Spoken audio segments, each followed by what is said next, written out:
Crypto Monday San Juan, man. Let me get a round of applause, please.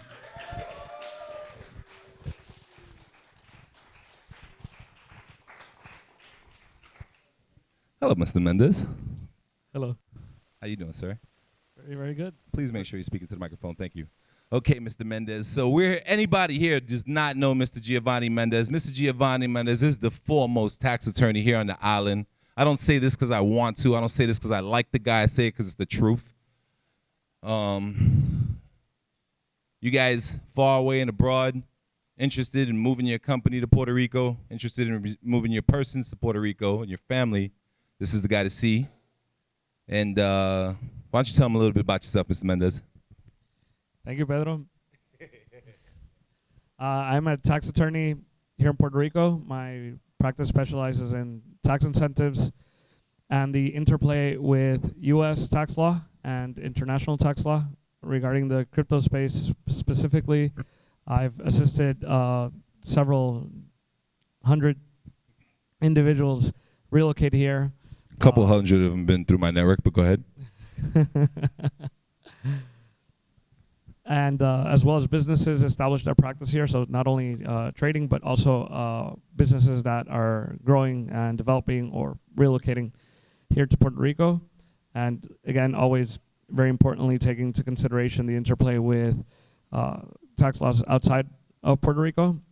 We focus specifically on compliance with those laws and proper structuring. Compliance is good, unfortunately. We have to comply in this compliance world. So obviously, Giovanni's very well versed in the tax space and all types of complex corporate flow charts, international markets, specifically here to Puerto Rico. But obviously, the election just happened. There's some things in the air. I got a lot of questions for you, Mr. Mendez. A lot of people have been asking me a lot of questions. So first and foremost, let's talk about what's happening here in Puerto Rico. New governor coming in also too. Looks like Puerto Rico did vote for statehood. Why don't you give some clarification on exactly what that is and what it means for us, and what can we expect moving forward? Well, regarding the governor who was elected, from his campaign and from discussions had, it's understood that he is in pro of the incentives programs and the continuance of the incentives programs. It's important to note that he was our commissioner, resident commissioner, or basically our representative in Congress when these incentives acts were approved. And then in the term after that, the governor at the time lost that election, but he was reelected. So the growth of these programs, pretty much the inception and growth of these programs happened under his tenure in government. So we can expect that to continue. Regarding the statehood vote, yes, 53% of the electors voted in pro of statehood. This was a referendum that, the truth is, wasn't availed by U.S. Congress. So it was an initiative of the local government. And it only posed the question whether Puerto Rico should become a state or not. No other option was presented. And that is one of the reasons, or the reason, why Congress said it would not avail this particular referendum. I think if beyond that, the statehood debate becomes relevant in Puerto Rico politics constantly, and obviously more so every election year, and more so if during that election year we have a PNP, which is a pro-statehood governor in charge. They try to do a referendum as part of the election or in midterm, as the last one happened in 2017. Very, I think, distinct thing that we should say is that for everybody here with a tax decree, and that always poses the question, what's going to happen with the tax decrees if we become a state? We need to understand that every project that has been presented in Congress to have Puerto Rico become a state has a transition period of at least 10 years. Having Puerto Rico become a state would have, you'd have to have a lot of stars to align. Congress, the Puerto Rico vote, and whoever's standing as president, everybody would have to agree to that. But beyond that, if that were to be approved, we have to understand that the Puerto Rico government, because it operates as a commonwealth, has a $9 billion budget, which is, that's what they try to stay at, $9 billion, but normally exceeds that. And that's because a lot of the things that, if you're in the States, normally the state would do. Here, Puerto Rico, under its autonomy, if we call it that way, it's done by the local jurisdiction. So there would have to be a transformation into, Puerto Rico would have to lower its revenues, so it would have to overhaul its tax system, and then it would have to change the way it operates for a lot of these essential services to conform to federal law. So that doesn't happen overnight, and that's why all these projects give us a transition period of, call it at least 10 years.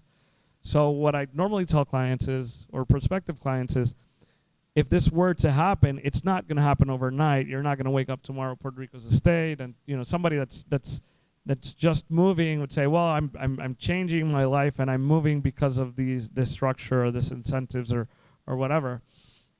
It's not you're going to wake up the next day and all of a sudden lose these things. You'll have time to plan ahead. And like I tell people, well, decrees are issued for 15 years. Maybe you got 10 years into that. I hope you planned well for those 10 years. Thank you. So, a lot has to actually take place for Puerto Rico to become a state.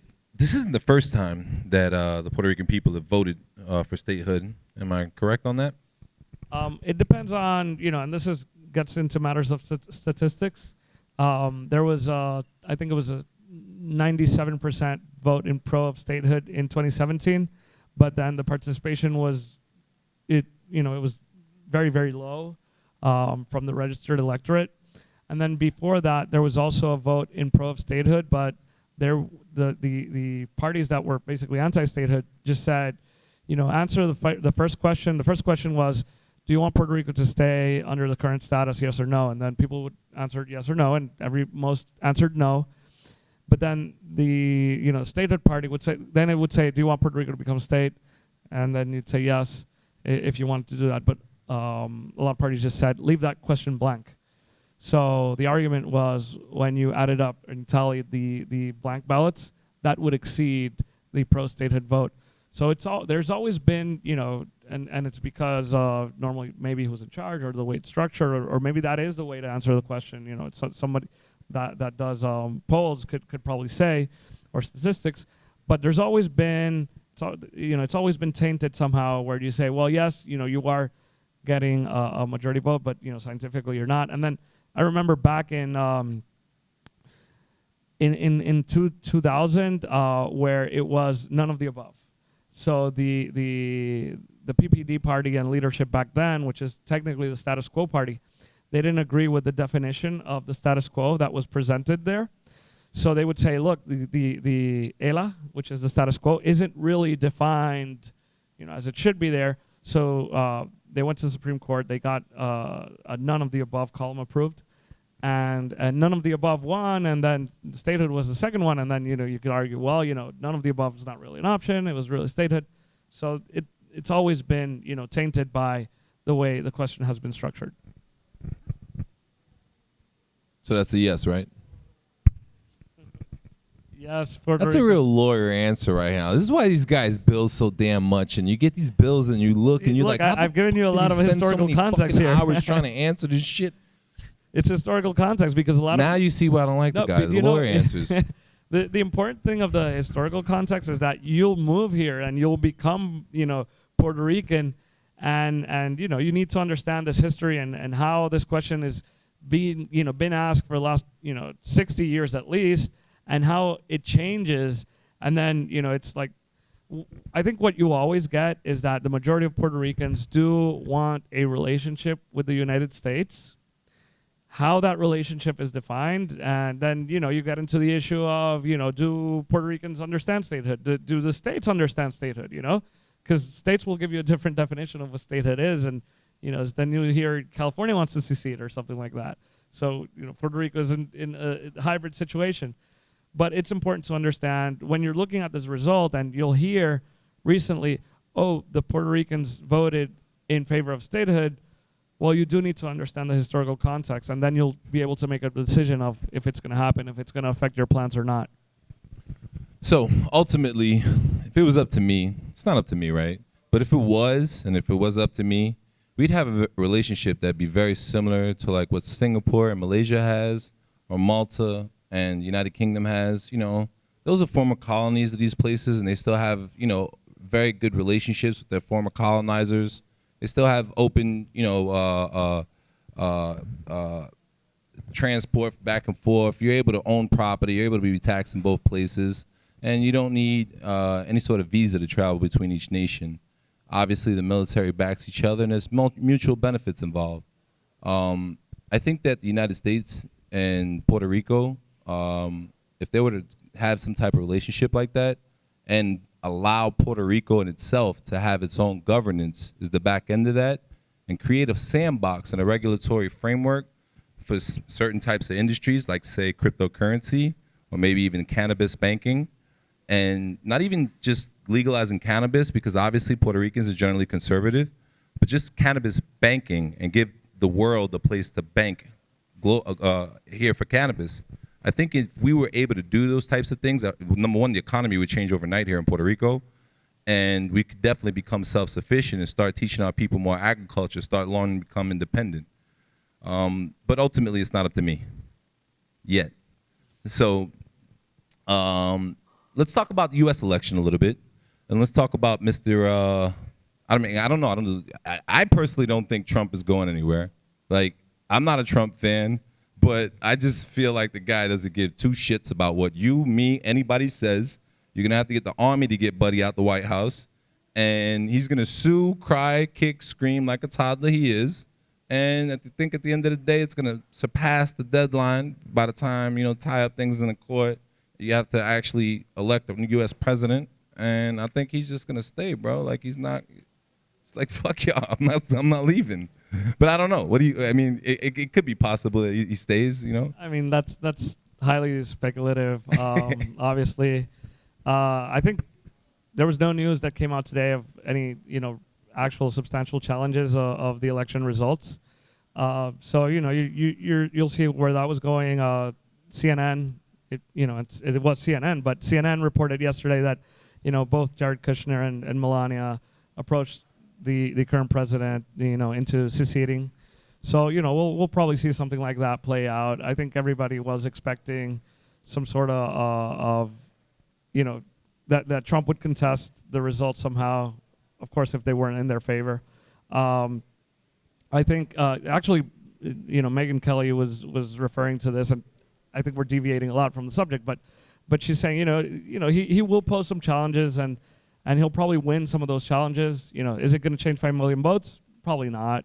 But, you know, with the result of, you know, if there was some sort of glitch in the system or something that could have been done better, then maybe that, you know, we'll see that as a result of, you know, saying, well, he was right with 10 votes, and we can fix that. But again, I think generally, you know, the system, and maybe you can, and if you want to say how blockchain, you know, tying it to this could improve, you know, our confidence in election results and the time we get the election, you know, and these sort of things. And I think that's what we should aim at. And maybe the opportunity's there, you know, for Trump to challenge somewhat and say, look, there were, you know, some votes here and there that were improperly cast.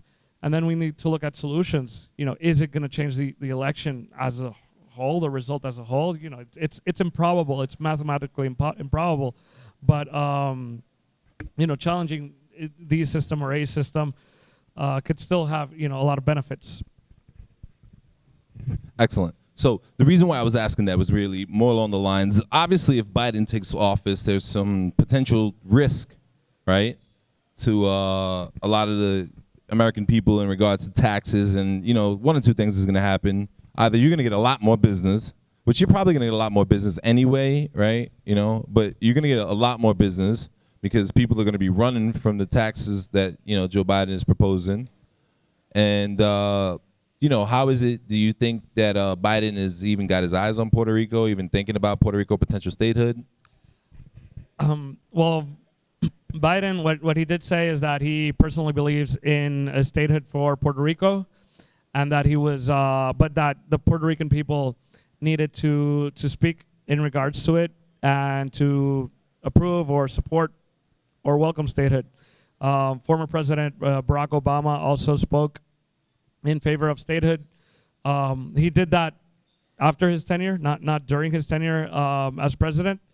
So you kind of see where the discussion is going on that end. Right now, while we know the legislature is probably going to be divided, the Senate will be retained by the Republicans.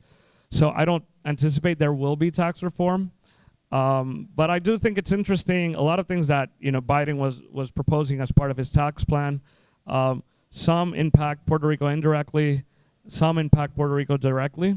As part of the 2017 tax reform, Puerto Rico was included under the countries that would be penalized under the GILTI tax inclusion, and that was pretty much an error. And it was probably an error because the debate was being pulled one way or another internally from the Puerto Rico lobbyist. Basically, the Puerto Rico governor wanted to go one way, the resident commissioner wanted to go another way, and then the USVI was pulling probably in the right direction, and Puerto Rico and the USVI never really got together and said, let's pull in the right direction because this affects both of us. So Puerto Rico was included in that GILTI tax penalty, and one of Biden's proposals is to double the GILTI tax. And I don't know if we're going to get into what the GILTI tax is, but it basically penalizes taking IP and jobs away from the U.S. and creating jobs in foreign jurisdictions. Well, guess what? Puerto Rican jobs are U.S. jobs. So it's inconsistent with the U.S. Jobs Act to have a penalty for creating Puerto Rican jobs. And the same thing for the USVI. And then Representative Plaskett from the USVI recently introduced additional legislation to do away with that GILTI tax penalty in light of everything happening with COVID and trying to bring manufacturing back to the USVI in Puerto Rico. And that's had some traction, but again, it all changes with the Biden election, and Biden, as part of his tax plan, wants to double this penalty. So if he's going to double this penalty, he needs to get us out of there because it already was a negative impact, and it's going to double that. And then that's what affects Puerto Rico directly. What affects Puerto Rico indirectly, and then maybe silver lining is in a positive way, is if you really do strangle investment in, and when you think of investment, it's investment in small business. Amazon was a small company at one time, and a lot of these companies were small companies at a certain point. And I know great example, Gio. Great example. I don't know if you're honestly saying that, but these companies, they start small, and then maybe you need to check what happens after a certain point. Maybe you don't, but just saying, oh, we're going to change capital gains tax, we're going to change it to 5 years, we're going to change it this way, X or Y way. Venture capital is a very, very important thing of the growth of businesses, and a lot of failures too. And there's not enough light shown in that way, and how that sparks growth, and why the U.S. as a country is still the creator of a lot of the important knowledge and IP that's used around the world, frankly. So that will affect Puerto Rico indirectly, but it also obviously has an effect with the capital gains impact. But the GILTI tax is something that we really need to pay attention to, and Puerto Rico really needs to raise the issue this time. We got questions for Mr. Mendez. We'll start out with you, Mrs. Scott Walker. One quick question. Can you explain a little more detail on this GILTI tax? So there's a CFC regime, which is for controlled foreign corporations. And that basically, there's an exemption. If you're a Puerto Rico resident, then you're excluded from that determination. And basically, you're a Puerto Rico resident that owns a Puerto Rico company, then you don't have to worry about these CFC rules. But the way it used to be is you could be a U.S. person, because not everybody needs to move here, right? Moving here doesn't necessarily have to be a condition of doing business here.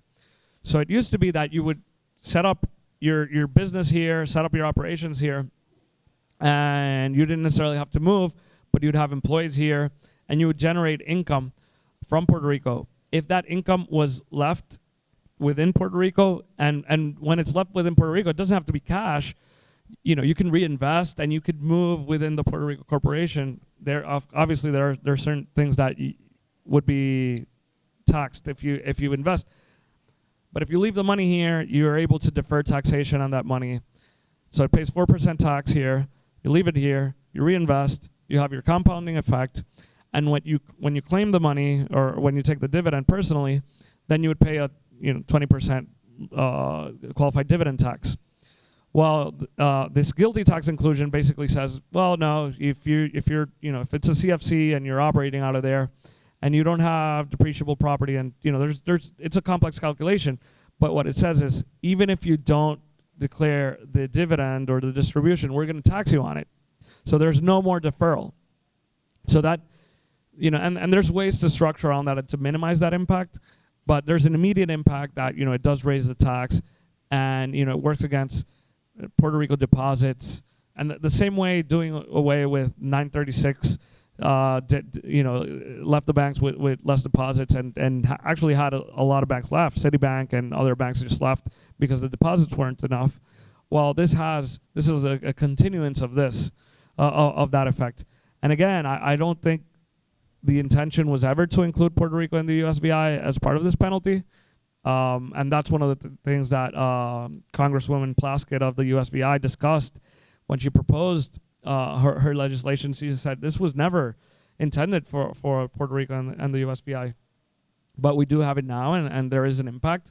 And we need to do away with it at all. And if it's doubled, if that penalty is doubled, it's going to be even worse, because that affects like the farm industry here. The presence of the farm industry is directly affected by this tax, and you hear them saying, oh, we're going to bring manufacturing back to Puerto Rico, and and Johnson & Johnson is expanding, and Janssen Pharmaceuticals is expanding, and where LifeScan used to be out in Aguadilla, they're now manufacturing PPE, and all these things are expanding here, but that click like that, because you'll double their tax, and it'll have a direct impact.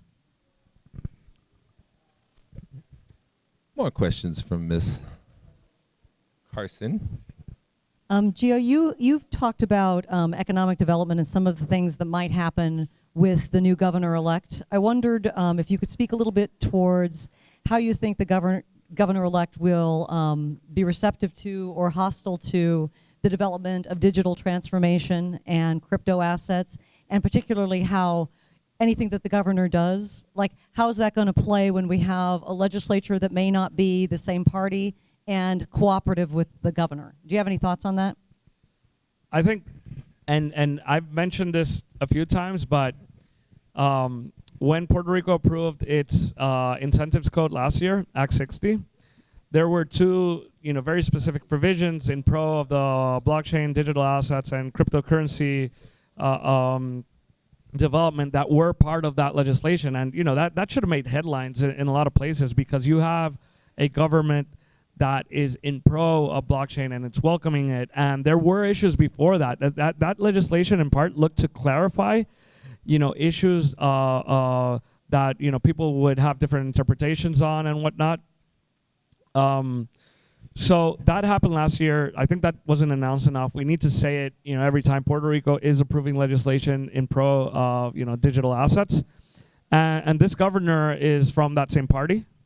So a governor-elect. So I think, there will be, like with a lot of work, I don't think that work done already would necessarily be destroyed. I think things will happen in pro of that.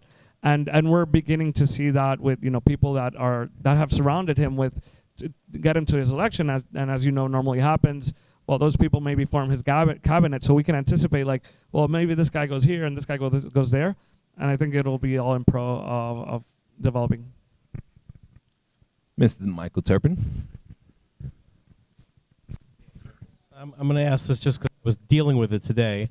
Do you think that, obviously the last three people, including Pierluisi, were the same party, but they're different people. Do you think Pierluisi is likely to revoke some of the stupider things that Wanda put in during her brief tenure, like this tax on inventory that means that there's no inventory on the island now? I mean, I just had to fill out this thing for the first time ever where we're taxed on the value of what are our computers worth, and I have to pay 10% on that. That wasn't actually Wanda. That's been in the Puerto Rico tax code for quite a while. And you have Azore, restaurants, supermarkets. They've all lobbied very strongly against this. The former chair of the Puerto Rico Chamber of Commerce, he's a CPA who was also the chair of the CPA Association for some time. He has presented, very strong, arguments and discussions and, proposed legislation to do away with the inventory on property because, maybe you're seeing how it affects you from, like computers. Well, like we're finding that we just can't get things to rebuild homes that we're building Correct. here because And nobody, the same nobody issue- keeps inventory because they're taxed on it. And the same issue was brought up after the hurricane. Yeah. But that's been in the code for quite some time, and there a lot of arguments against it. The problem we have is, and especially because we have a fiscal control board, is that anything you want to eliminate, you have to substitute with something else. So if we eliminate the revenues from that tax, then where do we substitute it from? And the other problem is that that revenue Part two. that revenue goes to the municipalities. So you have the mayors defend it, Right. very much. So that's another problem you have from the political discussion. And part two of that same thing is, I know that I think it just happened like last week that was the deadline for being able to do solar without having to pay PREPA for your electricity to pay off the debt, even if you have solar. So it makes no incentive to have solar. With Biden in and Pierluisi in, and there being a little bit more perhaps acceptance of green, is that likely to get revoked?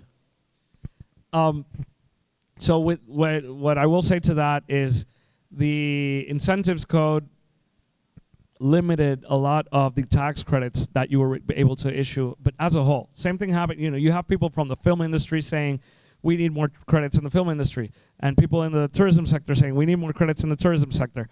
So again, because we have the bankruptcy issue, if we want to award more credits for solar, we're going to have to take them away from somewhere else because it affects revenue.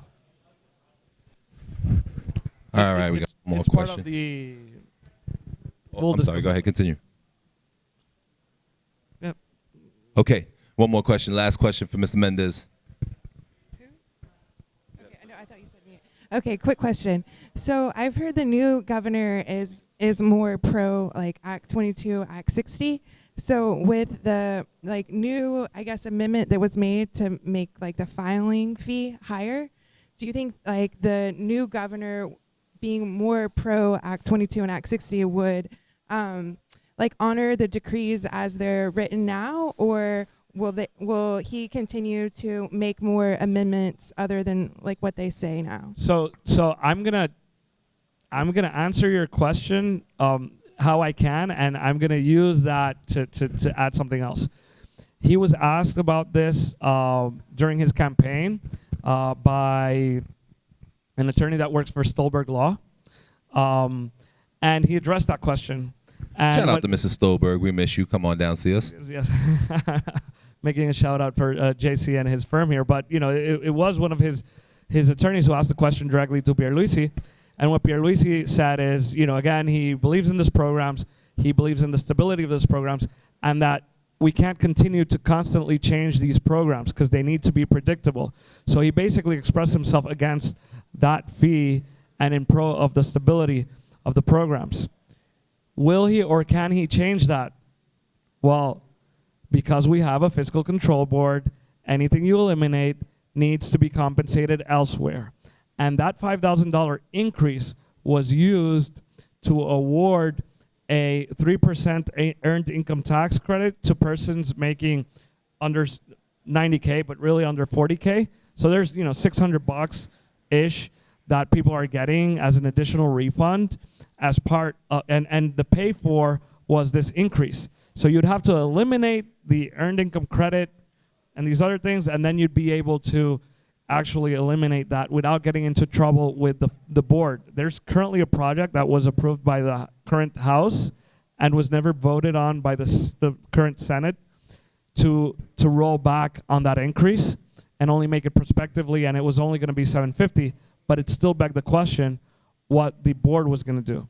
And then while Pierluisi said he believes in the stability of the programs and he believes there should not be constant changes because of recent developments, because of the letter issued by Congressman Serrano and signed by Nidia Velázquez and AOC on investigating these incentives acts, the IRS just issued last week. Basically, it's a letter with its opinion and findings on the Incentives Act. And I think it was pretty good in most ways. But one of the findings or one of the recommendations was that the laws had to be amended towards increased compliance and increased scrutiny.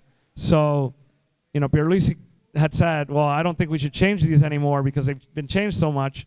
But now, he's pretty much getting a suggestion and a nudge from the IRS saying, well, you kind of need to tweak this and make this better compliance-wise. So maybe that opens up the opportunity to overhaul the program in general and make changes and draw back that amendment. Maybe these things have nothing to do with each other, but I wanted to take your question to mention that as well. Let me get a round of applause to Mr. Mendez. He charges me by the hour.